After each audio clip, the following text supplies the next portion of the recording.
Welcome, everyone. It's 4 o'clock. We'll get started. I think we're all set to go. We have regrets. No, we don't have regrets, but Jeff's not here. No, I don't know if he let me know or not. But anyway, we'll say regrets from Jeff, no problem. And hopefully we could, Peg, can we get a nomination for a chairperson, please? I nominate Dennis Kumo for chair. And a seconder? Thank you, sir. Okay.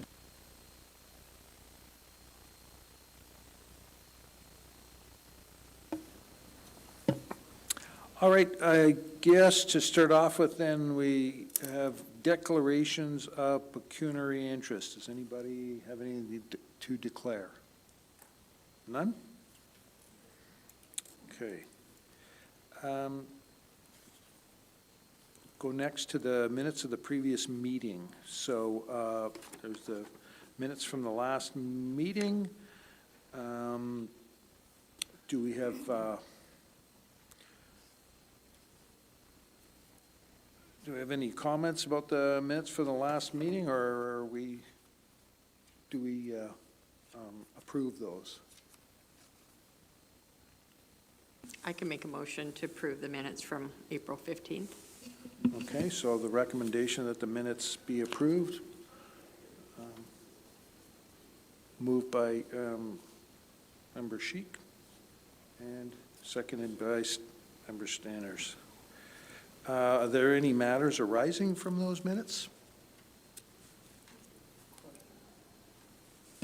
So, in the last Wellington Advertiser, there was a section in there about the previous meeting. And I think there was at least 1 or 2 inaccuracies in that report from my perspective.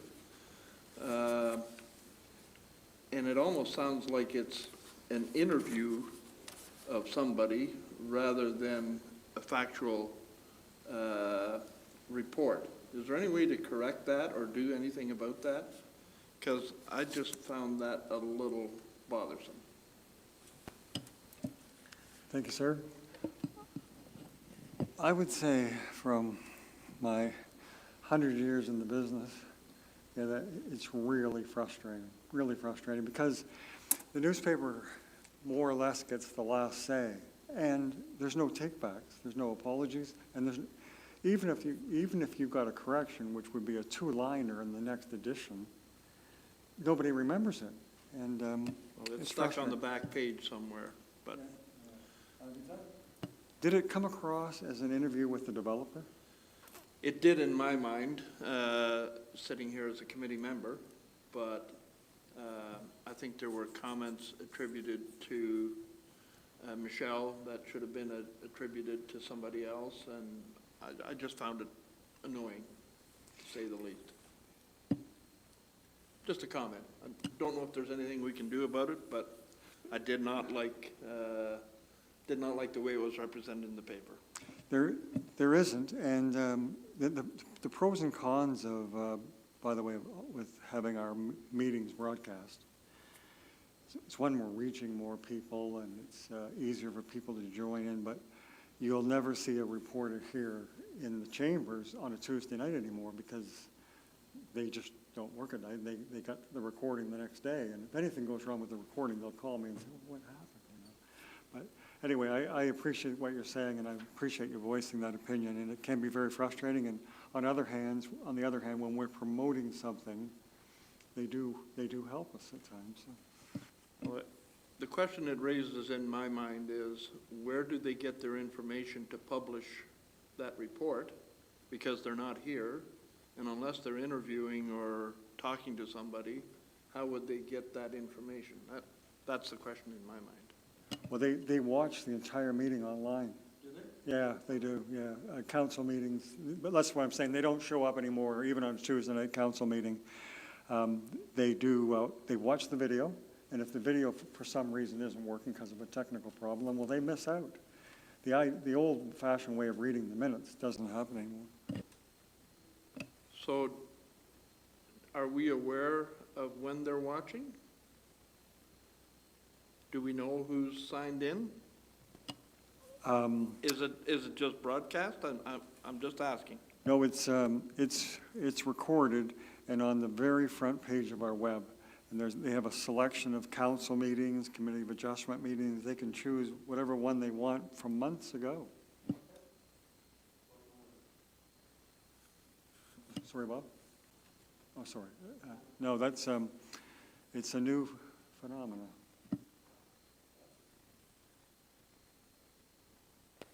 Anything else from the minutes? Okay, so we move on to our first hearing then, is A 2026/10. And the location of the subject property is legally described as part lots 8 and 9, concession 16P, and registered plan 61R 11944, part 1, municipally known as 7672 16th Line. The subject property is 188.4 acres, or 76.2 hectares, and is occupied by a dwelling and dairy operation.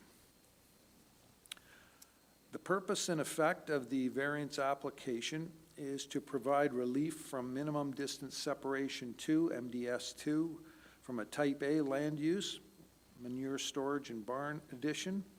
The applicants are proposing to construct an addition onto the existing barn and a new manure storage area.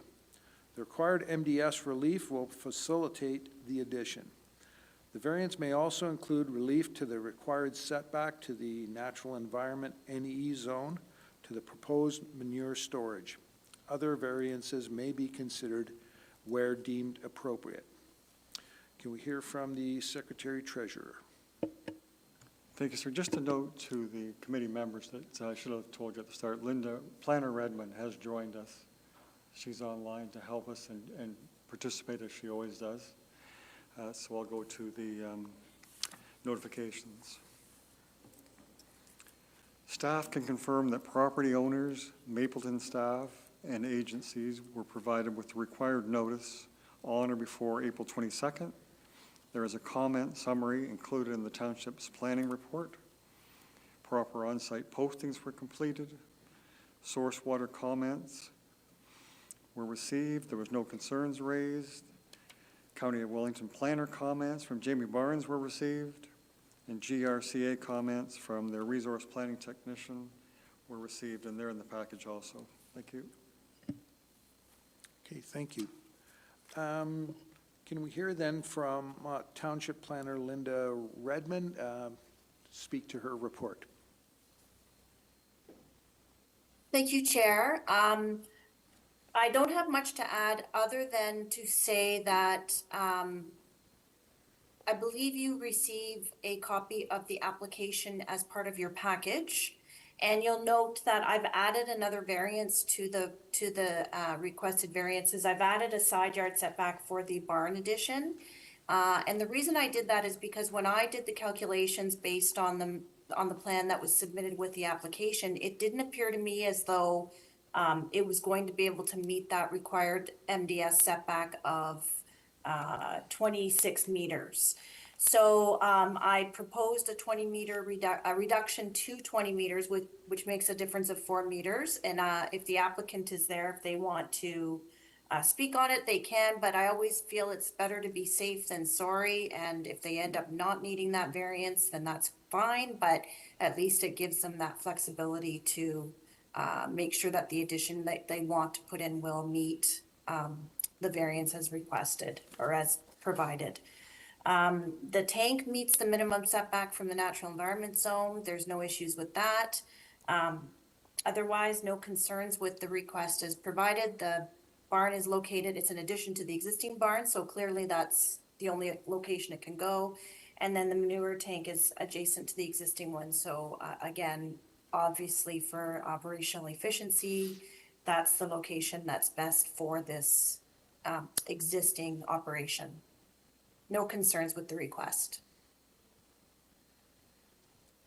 Okay, thank you.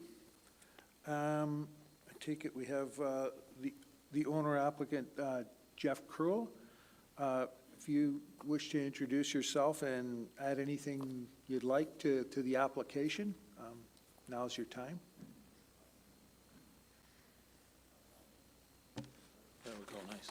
Yeah, good evening, Jeff Kroll, owner of Kroll Holsteins, I guess. Yeah, I don't think there's too much I need to add unless there's any questions or whatnot. Yeah, we're just basically adding 120 feet onto the end of the barn. And, yeah, we just needed a minor variance for the manure pit there at the back to the residents across the road was. Okay. All right, thank you. Somebody might have questions in a moment. I don't see, because I don't see anybody else here that may want to speak to this, so any of the members of the committee have any questions for Mr. Krull? Ed? Not so much for Jeff, but the question to Linda. So if I do the MDS2 setback to the interior side yard, a requirement is 26 meters, and you're proposing at 20 meters, and I make that a 6-meter difference, not a 4. Am I correct in that, or is my math incorrect? I haven't checked, Linda, but that could very well be just a typo on my part, is it? No, you're correct. No, that's what I have in my report, Larry, so we're both wrong. It is 6 meters, not 4. Okay, You're good. thanks for that, Linda. And Linda, and thanks for your initiative on that, too. It's really good to get ahead of that. Thank you. Okay, so that can be corrected. So then, do we have any other comments or questions from members?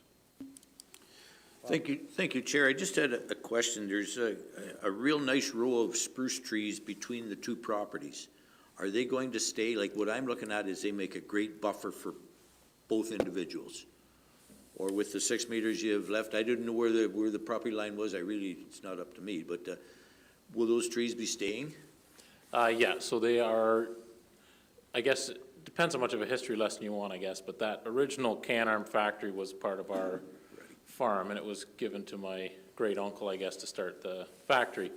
So the buildings are pretty close to the lot line. The trees are just on our side of the lot line. So yeah, they're kind of going to stay because we put them there for a reason, so we didn't have to see the factory.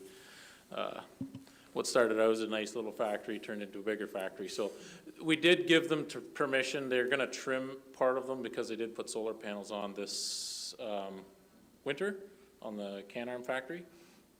So they've cut the tops, a little bit of them off, and then they've actually kind of reshaped them. So they just kind of maintain them for us because they actually were starting to grow out into our driveway. So it's kind of a win-win for both. But yeah, the plan is to keep them there just as kind of a buffer, noise buffer, and aesthetics, yeah, so. Okay, thank you. Yeah, I just thought, when I seen them the other day when I drove up there, it's a great buffer it's a win-win for both sides to keep them there, so yeah. Yeah, originally they wanted us to take them out for the solar panels, so we kind of came up with the compromise of just trimming the tops. You probably noticed they kind of got trimmed a little bit there when you drove past, so yeah, they have to reshape them yet. That's part of the second phase, I guess, so.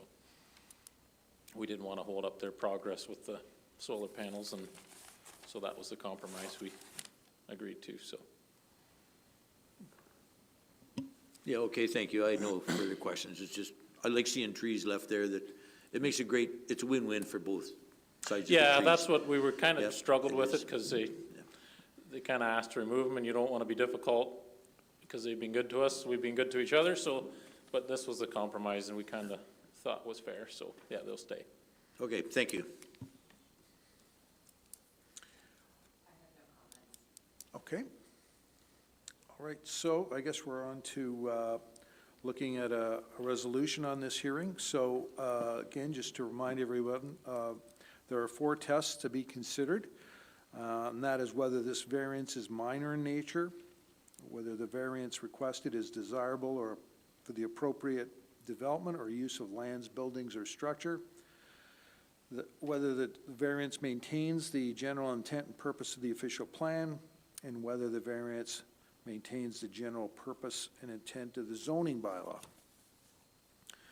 So based on the report that staff has done, there is a recommendation that is here, and that is that the minor variance applied for in application 2026/10, located in the rural area of Mapleton and legally described as part lots 8 and 9, concession 16P, registered plan 61R, 11944, part 1, municipally known as 7672 16th line, to provide the following relief as proposed.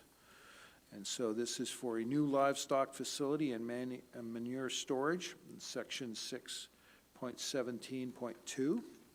So there are three variances requested. The first is MDS2 setback to a type A use livestock facility. The requirement would be 257 meters. The proposed is 141 meters for a difference of 116 meters. The second is MDS2 setback to interior side yard for a livestock facility. The required is 26 meters. The proposed is 20 meters, the difference being 6 meters. And MDS2 setback to a type A use for manure storage. The requirement is for 332 meters. Proposed is 300 meters for a difference of 32 meters. So at this point, we have the option to choose one of the four options, which is to grant, refuse, defer, or reserve the application. So can I have anyone who would like to put this forward? Sure, I'll make that Okay, motion. All right, made by Sheik, seconded by Benjamins. So vote. All right, so it would appear that that passes, and the recommendation goes as forward. Thank you.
So other than the upcoming hearing dates, June 10th, July 15th, August 12th?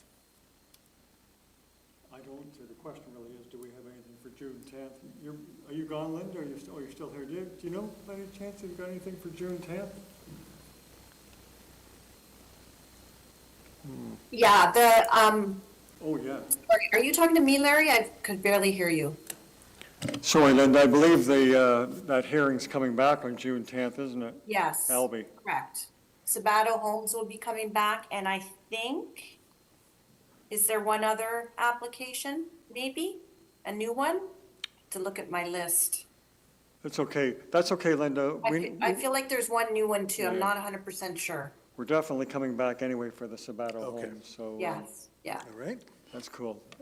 Hopefully, we can have a full house. Good. Thanks, Linda, for dialing in, and that's great. Thank you. All right, I guess that adjourns our meeting for today.